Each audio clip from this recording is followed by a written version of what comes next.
morning. I think I heard the bell. Okay. This time we'll ask David if he wouldn't mind leading us in a word of prayer, and then we'll get started. Our Father, we're thankful for this very beautiful morning, especially now that we can study more of your word. We pray now that you'll be with Bill as he directs our class, and that you help each of us keep our minds centered on the lesson this morning. We pray also for the ones who aren't able to be here today. We pray that you'll give them extra strength so they can soon come back with us. We pray now that you'll be with us in our study together. In Jesus' name, amen. Amen. All right, thank you, David. Okay, so let's move on to Isaiah 59, 1 through 8. We'll read those verses and then go back and talk about those things. So really what we're seeing here is, you could call it the problem with sin. Of course, in 8 verses, it's kind of difficult to narrow all of that down, but he is doing just that, talking about the sin of the people and what has happened and the things that they need to correct. So Isaiah chapter 59, hold on a second here. Who's up there? Hey, John, I'm stuck on the first slide. Thank you. All right, we're going to go back. Okay, so it says, "Behold, the Lord's hand is not shortened, that it cannot save, or his ear dull, that it cannot hear. But your iniquities have made a separation between you and your God, and your sins have hidden his face from you, so that he does not hear. For your hands," I'm going to read back here, "your hands are defiled with blood, and your fingers with iniquity. Your lips have spoken lies. Your tongue mutters wickedness. No one enters suit justly. No one goes to law honestly. They rely on empty pleas. They speak lies. They conceive mischief and give birth to iniquity. They hatch adder's eggs. They weave the spider's web. He who eats their eggs dies, and from one that is crushed, a viper is hatched. Their webs will not serve as clothing. Men will not will not cover themselves, with what they make. Their works are works of iniquity, and deeds of violence are in their hands. Their feet run to evil, and they are swift to shed innocent blood. Their thoughts are thoughts of iniquity. Desolation and destruction are in their highways. The way of peace they do not know, and there is no justice in their paths. They have made their roads crooked. No one who treads on them knows peace." And I just went too far. Okay, so let's go back to verses 1 through 2. So as we're looking here, the people of Israel, probably Judah at this point, are alienated and seemingly broken. And oftentimes when terrible things happen in our world, when terrible things happen to us as individuals or nations or what have you, who is usually the first person that gets blamed for those things? I mean, you turn on the news and something happens and you're like, "Oh, I just can't believe God would let this take place." A lot of times it's a natural disaster. I don't hear that so much anymore, but it seems to be several years ago, and you still hear it once in a while. That was the thing people would say if they were interviewed after a natural disaster. "I just can't believe God would let this happen." Sometimes even after not a natural disaster, but maybe some form or act of violence, people would say, "I can't believe God allows evil and wickedness to live on in this world. Does God not care about us?" So a lot of times when something horrible is happening, or maybe not even horrible, it's just you feel as if you have been separated from God, God is the one who gets the blame for that. But as Isaiah will say here, it's not God's fault that these things have happened. And he's not saying it's not God's fault because God is somehow acting like children do when they have a dispute and they hit one another, or they yell at one another, and they'll get in trouble, and they'll say, well, he hit me first, or she said it first. That's not what Isaiah is doing here on behalf of God. He's naming the problem. It's not God that has moved, it's them that have moved. And so consider the inverse of Isaiah chapter 59, verse 1. And so if he's saying, behold, the Lord's hand is not shortened, that it cannot save, or his ear dull, that it cannot hear. So if you take that and you invert it, then he's answering a problem that either some of the people have spoken, or at least they have acted as if this was the case. And in their actions, or maybe even their words, they had been accusing God, and they would have been saying things along the lines of, perhaps God's hand is shortened. We're in trouble, and maybe God can't save us at all. Or we're having a hard time. We're getting ready. We've had trouble with Assyria. Babylon's on the horizon. Things along these lines. Egypt is making noise again, and we have become weaker and weaker. And so maybe God's hand is shortened, that it can't save us. And we've been praying, but nothing seems to be taking place. Nothing's really happening. And so maybe the Lord's ear is dull and it can't hear us. And so Isaiah corrects that and says, no, that's not what it is. The Lord's hand is not shortened. His arm is not shortened. It can still save. And his ears are not dull. They can still hear. But the problem is not with God, but the problem is with you. And so he says your iniquities. Now, iniquity is just another name or word for sin, obviously, but the Bible uses a few different vocabulary words, if you will, for sin. And here it is iniquity, which kind of leads us to the idea of, he's talking about sins of rebellion. All sin is rebellion to a certain extent, but some are even more than others. And so he is saying your iniquities is what has caused a separation between you and the Lord. Now, interesting enough, as I was studying this here, I'm not a Hebrew scholar. I can read Greek. I don't understand what it means.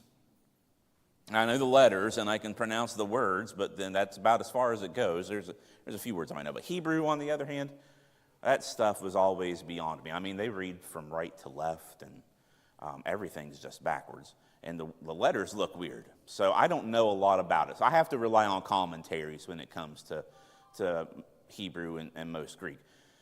But what they have in Hebrew, it's a much different language than ours is, they have an emphatic position. So some languages, from what I understand, is you can just throw words and sentences in there, and then it's up to the reader to interpret and twist and put them in the right order. It's more of a spatial kind of idea rather than linear, which is what English is.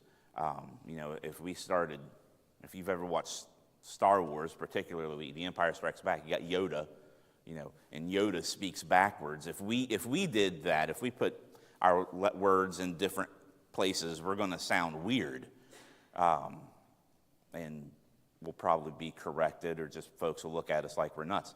But in Hebrew, it's not always that way.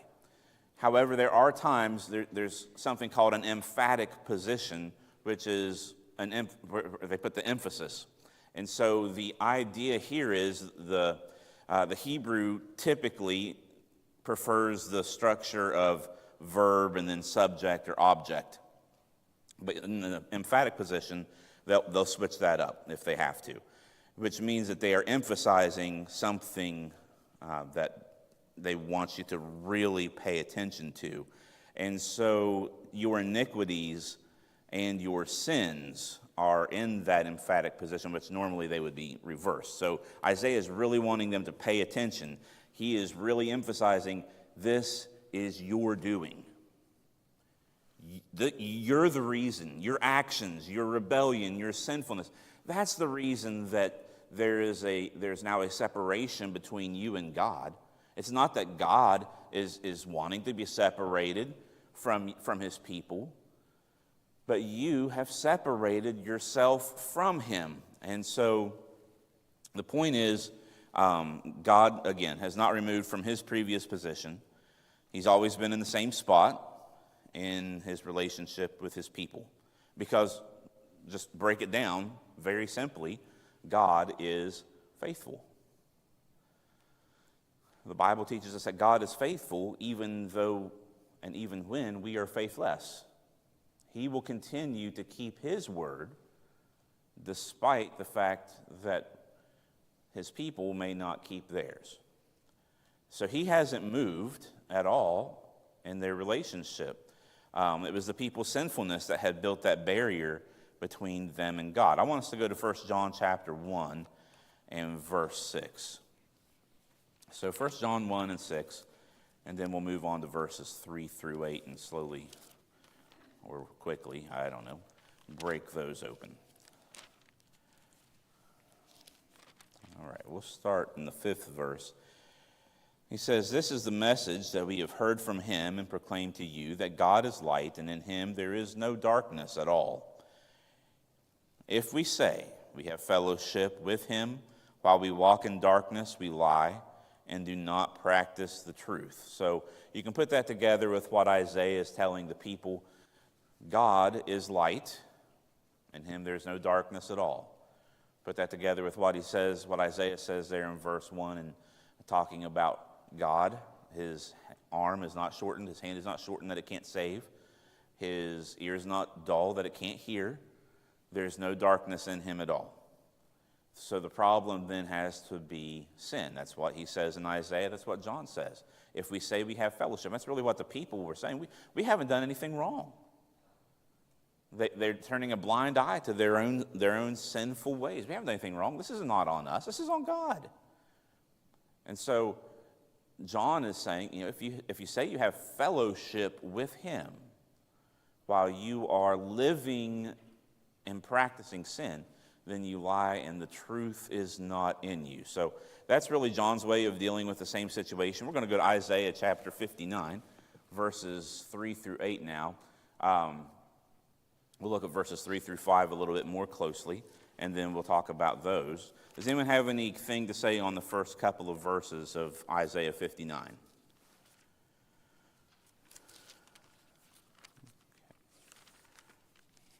I should have marked that. There we go. All right, so let's look at verses 3 through 5. He says, "For your hands are defiled with blood." Okay. "And your fingers with iniquity." He brings that up again. "Your lips have spoken lies. Your tongue mutters wickedness. No one enters suit justly. No one goes to law honestly. They rely on empty pleas. They speak lies. They conceive mischief and give birth to iniquity." He goes on to say, he talks about the eggs. They hatch adders' eggs. They weave spiders' webs. He who eats their eggs dies. And from one that is crushed, a viper is hatched. Okay, so verses 3 through 8. Now, he's giving details. He's giving weight to what he has said. Your iniquities, your sins, that's what separated you from God. What are they? Well, here's what they are. He gives them a long list. He charges them with a long list of sins.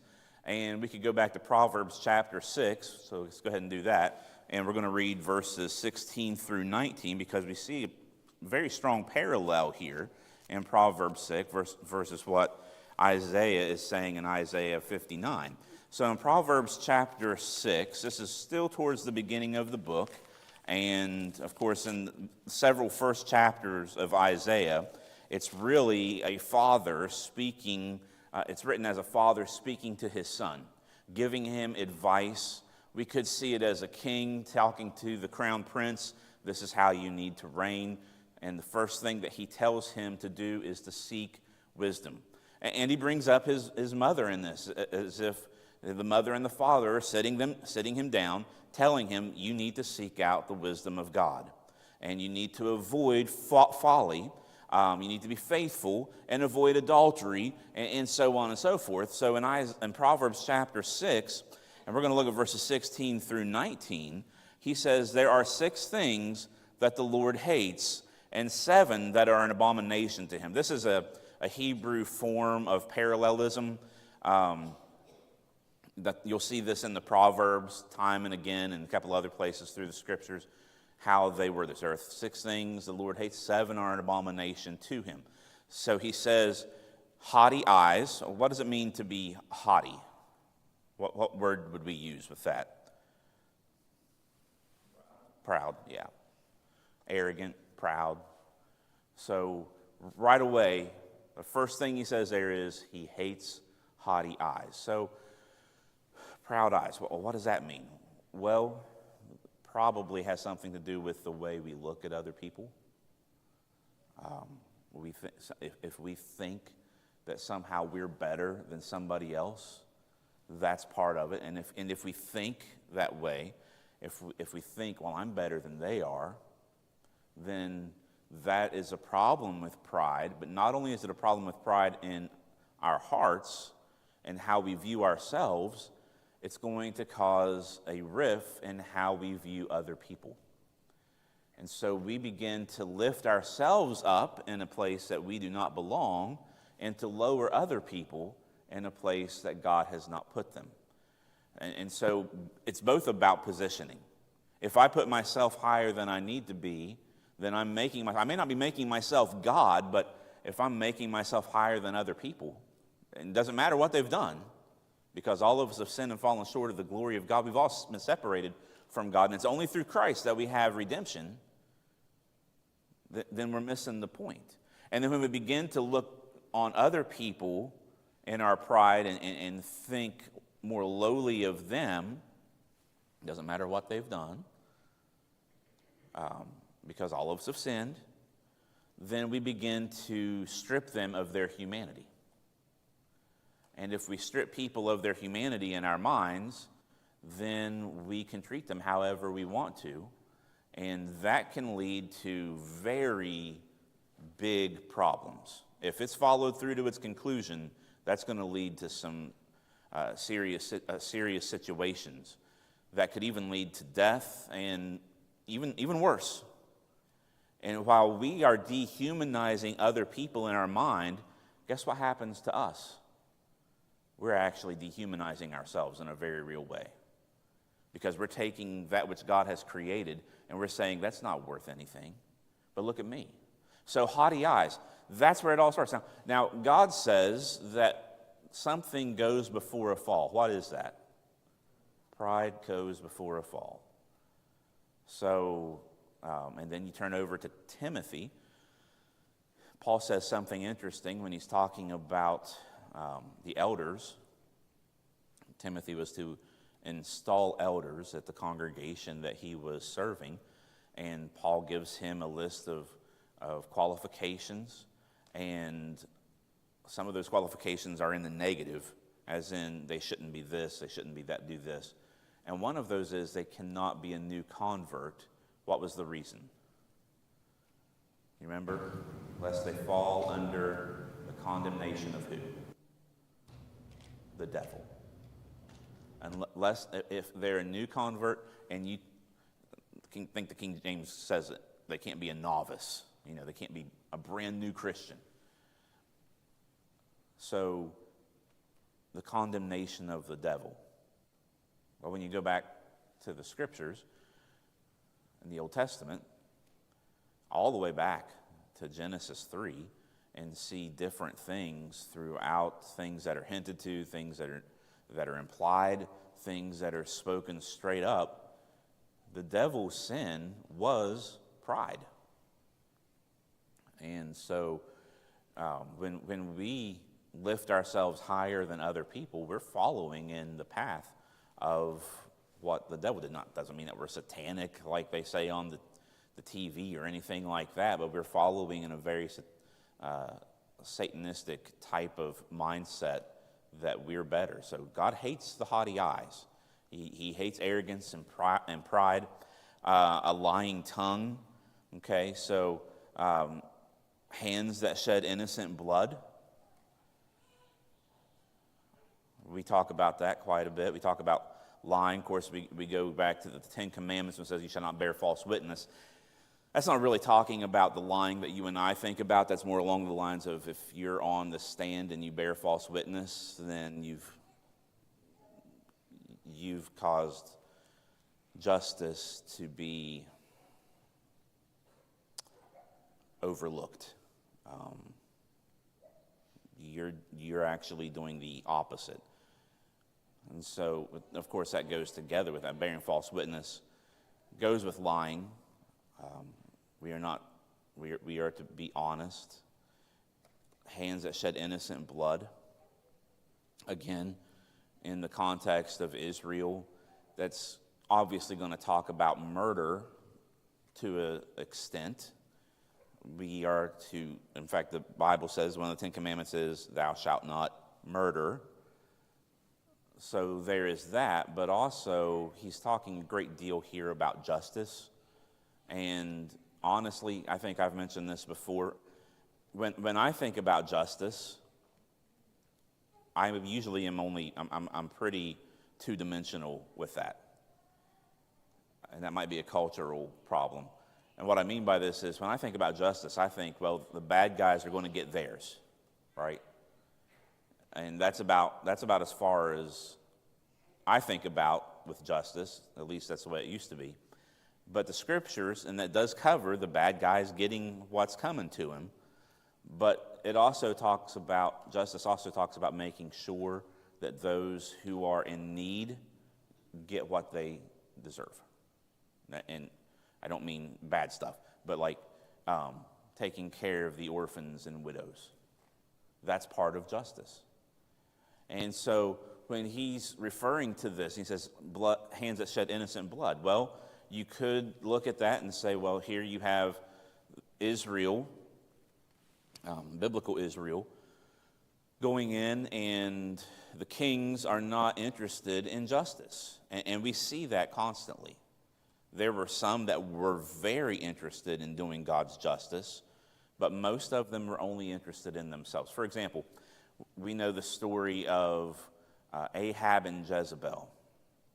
Ahab was the king, Jezebel was the queen, a wicked queen from the Phoenician area, so where we would consider Lebanon.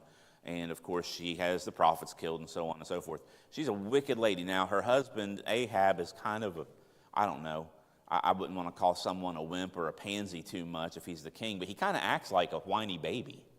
And he wanted somebody's land. And so he goes and he offers to pay for the land. Now, it's a different situation in Israel than it is here in the United States. You know, we trade in land with money, and no biggie. You know, you pay what they ask, the owner asks for, pay your taxes, the land is yours. And that's it. But in Israel, it was a lot different than that, because all of the land had been allotted to the tribes, and then those lands that were allotted to each tribe was broken down into clans. So different clans got different parts of the land, and then the families, different individual families would be broken up in the clans, and they would get land, and then individuals would get their father's land, and so on and so forth. So selling and buying land in Israel was not very cut and dry like it is here in the United States, if you want to say it's cut and dry here. But it was a lot different. And in fact, after 50 years, or on the year of Jubilee, I should say, maybe 50 years, may only be a few years, but it was every year of Jubilee, the land goes back to the previous owner. Well, the man doesn't want to sell his land. And so King Ahab, y'all remember what he does? It's kind of an obscure story. He goes back to his palace, he gets on his couch, and he lays down and he faces the wall, and he won't get up. He won't get up and get out of bed. He's pouting, he's whining, he didn't get his way. So Jezebel comes in and says, "What's wrong with you?" And he says, "Oh, you know," I can't remember the fella's name, I'm sure y'all do. You know, he didn't sell his land to me. I really wanted that land. And Jezebel said, well, I got an idea. We'll go get some worthless fellas, and we'll get them to say that he blasphemed God, and we'll stone him to death, and bing, bada, boom, the land is now yours. Well, Ahab liked that plan. That's exactly what they did. What did they do? They shed innocent blood. He did not blaspheme God, but it was justice that had been completely violated. They had used God's law in a way that was perverse and wrong. And so when hands shed innocent blood, and of course that's going to go with people harming children. Jesus will later on say what? It's better for a person to have a millstone hung around their neck and cast into the sea than they would bring harm to these little ones. So that probably also he's dealing with God's children, Christians as well. But we see that connection. Hands that shed innocent blood. There are things that God hates. A heart that devises wicked plans. Feet that make haste to run to evil, in verse 18 of Proverbs 6. A false witness who breathes out lies. Let's see here. And this will be the last verse in Proverbs we read. And one who sows discord among brothers. Those are the things that God hates and that he finds an abomination. You go back to Isaiah 59, and they're doing a lot of the same thing there.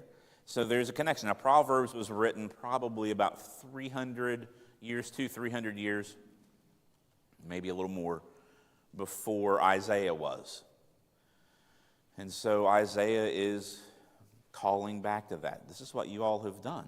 And you go back to the Proverbs, that was available to them, and see, these are the things that God hates. Go back even further to Deuteronomy, and what God says is, if you keep the covenant that you agreed to, everything's going to be fine.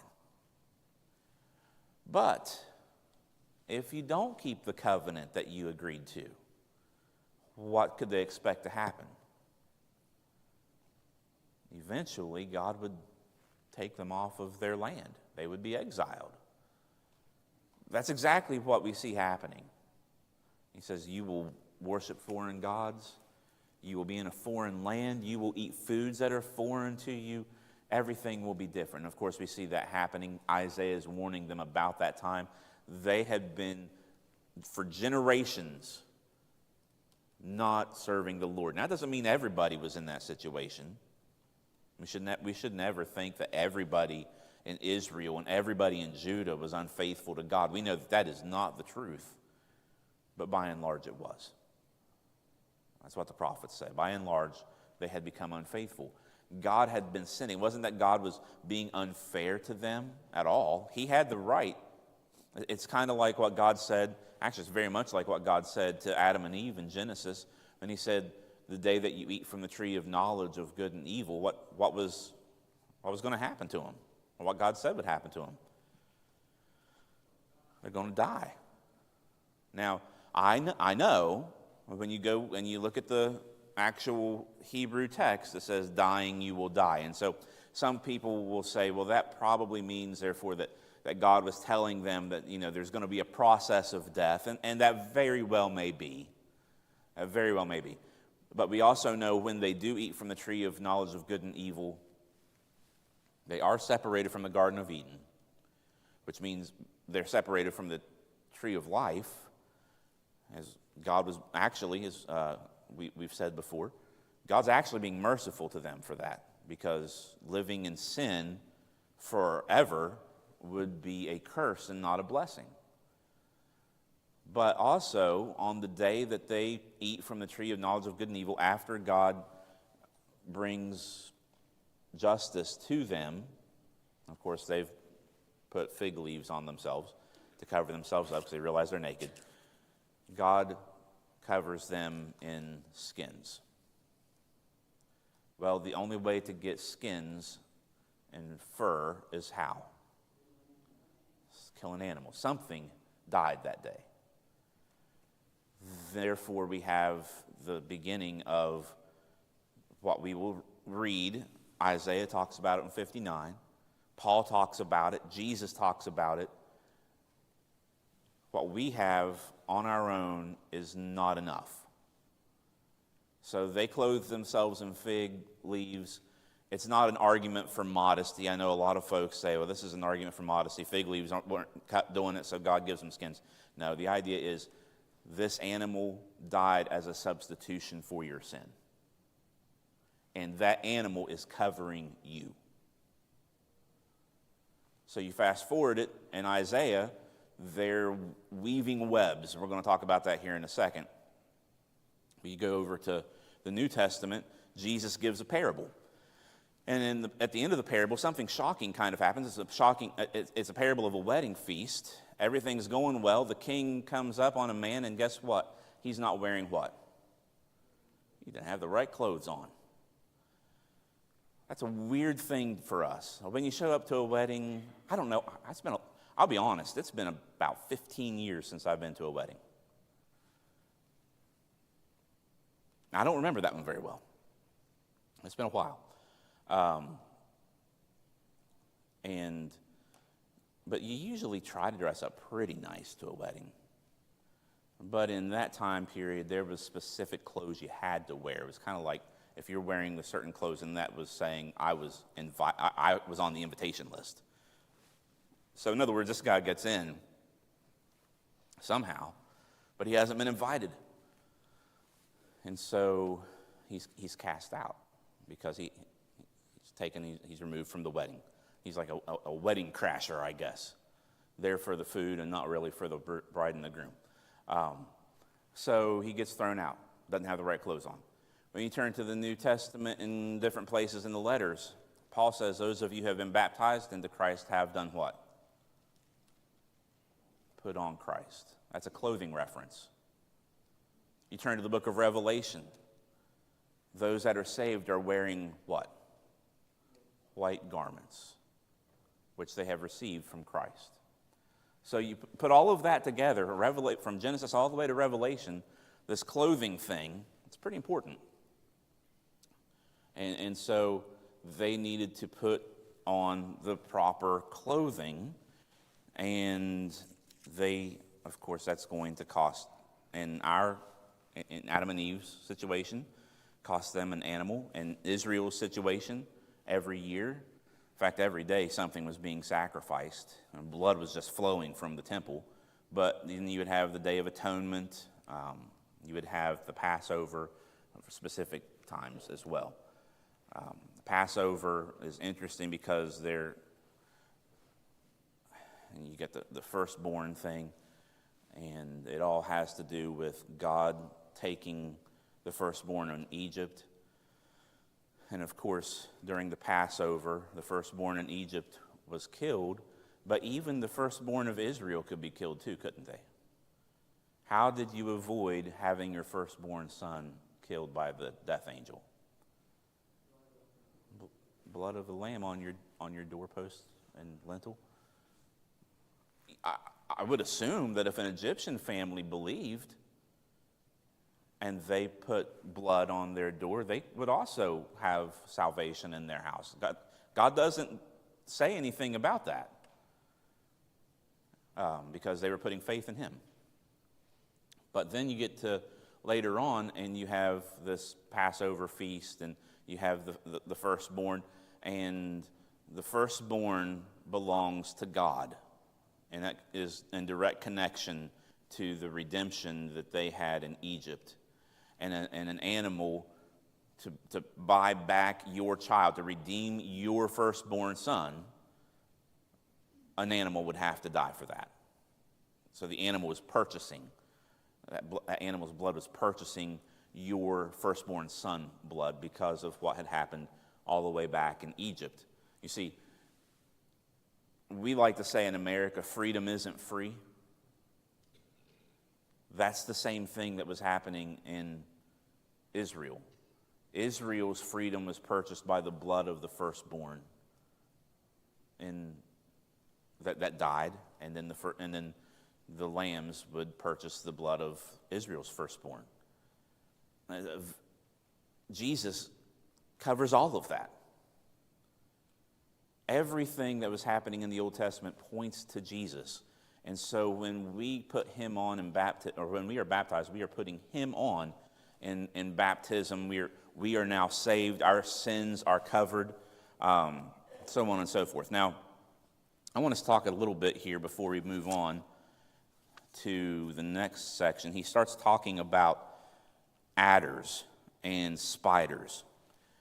Two of the biggest fears of people in the entire world, as far as I know, is adders. Now, do we use the term adder today?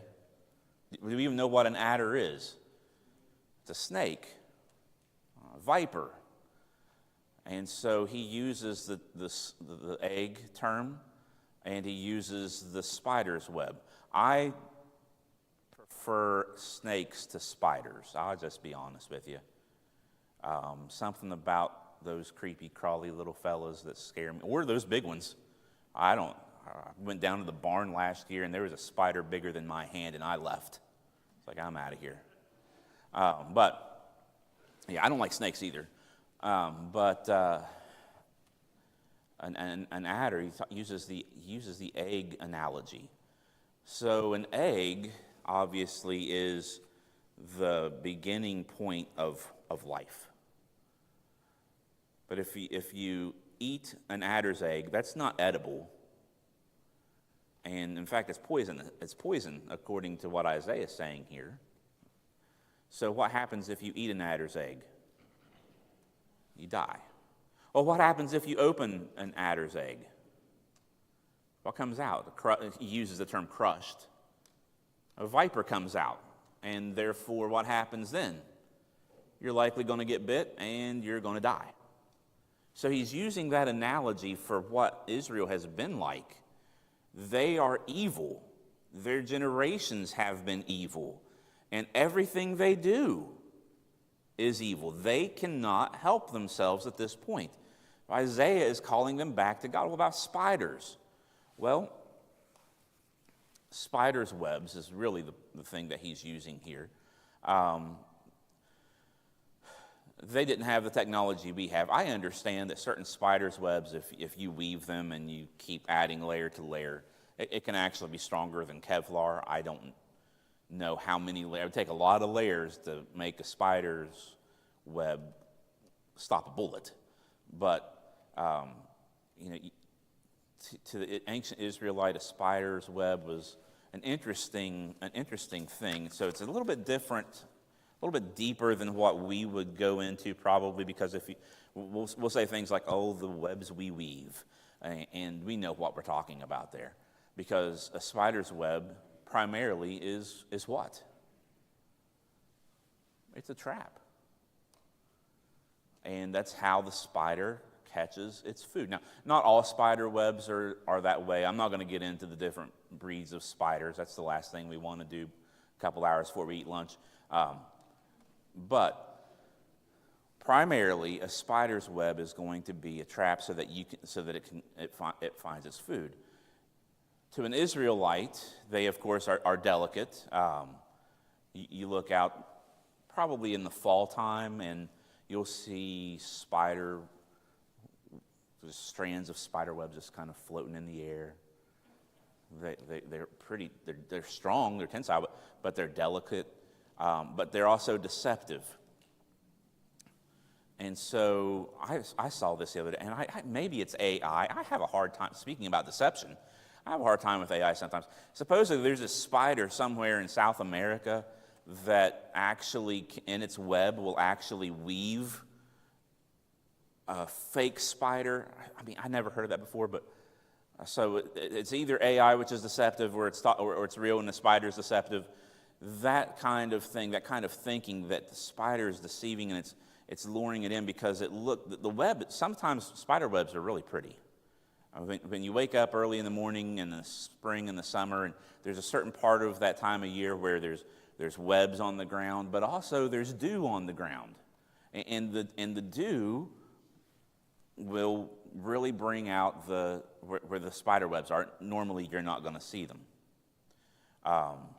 But when it's dew, you do, and you see all the intricate designs, and they're actually really pretty in that situation, but it kind of still gives you the creeps. When I was, I was a teenager, probably in college. We were doing a haunted trail somewhere with the church. And I was supposed to run out of the woods when the group of kids came by. I was supposed to run out of the woods and act like a crazy man and scare him to death. Kids are a lot braver than you think they are. They were just looking at me like I was an idiot. But I ran back to the woods to get ready for the next group, and I went over too far, and there was a spider web that went from one tree to the other, and I got stuck in it. And then I really screamed out. But it's deceptive because they look weak, but then they can really they cling to you and things like that. That's what sin can do. Beautiful, but it's a trap. Deceptive.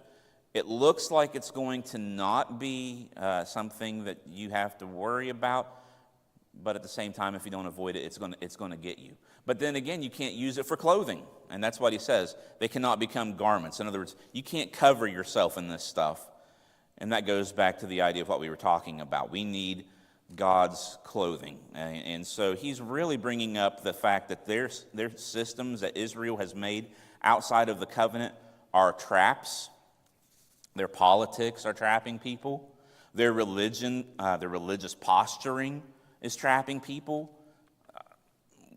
It's not what God had commanded. They've taken it and they've perverted what God has commanded, and now they're trapping others for their own sake. And so, a snake's egg, a viper's egg, is destructive from the inside. If you eat it, you die. If you crush it open, a viper comes out. If it attacks you, you die. A spider's web is deceptive from the outside. And so, to break it down, their society could be described as evil has been conceived of internally. It's kind of his language that goes back to Noah, the time of Noah, too. Their evil is disguised externally. And their evil at this point, because of the generational giving into it, has become unavoidable. So Isaiah is telling them, because of their sin, they're not following God, they're not following the covenant, they have produced nothing but harm. They are not able to create righteousness, and the very thing that God wanted them to do to protect the vulnerable, they were not doing, they were failing at. So, to summarize, your society, he would say, is producing death and deception, and even your attempts to fix it only multiply the problem. And that's because they tried to fix the problem themselves. Now, we can multiply that anytime we have a problem, and we have a lot of them, and we try to rely on the wisdom of human beings. We typically find ourselves doing what? Making it worse. It could be something as small as an individual having an issue, and they want to fix that. And they rely on human wisdom and their own wisdom and their own strength, and it just gets worse. They keep weaving that web, and it just keeps getting worse and worse. Or it could be a family situation, or it could be an organization, all the way up to a global level. And what we see is we have been doing things. Humanity does things its own way. We change the method to a degree, but we don't really change anything else about it. So we're really doing the same stuff over and over and over, and we don't fix anything. We just make it worse. It's been going like that for a good while. On the other hand, if we take God and we follow Him and we do what He says, or at least put our faith in Him, then things are going to begin to reverse. And we see that on an individual all the way up to a global scale as well. Following God, following Christ is going to begin to fix the problem. Doesn't mean that sin has been erased, but it has been forgiven, and now we're following God. And people say, well, let's not follow Jesus. We have a better way. No, we don't. What way is better than the Lord's way? We don't have a better way. The way of Christ is the only way. We have different religions. We have different politics. A few hundred years ago, they had kings. Now we have presidents and prime ministers. There's still a few kings here and there. We like to think things are better, and they are. And in many ways, they are.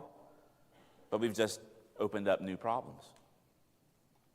In every situation, Jesus, in his way, is the answer. And of course, that goes all the way from his teachings to his death, putting our faith in him and following him. We're out of time. There are some direct quotations there in the New Testament to Isaiah 59, 1 through 8. Direct quotations, sometimes just references. But if you want those to cross-reference, let me know, and I'll get those to you if you didn't get a chance to write them down. All right, does anyone have any questions or comments before we dismiss? Thank you all very much.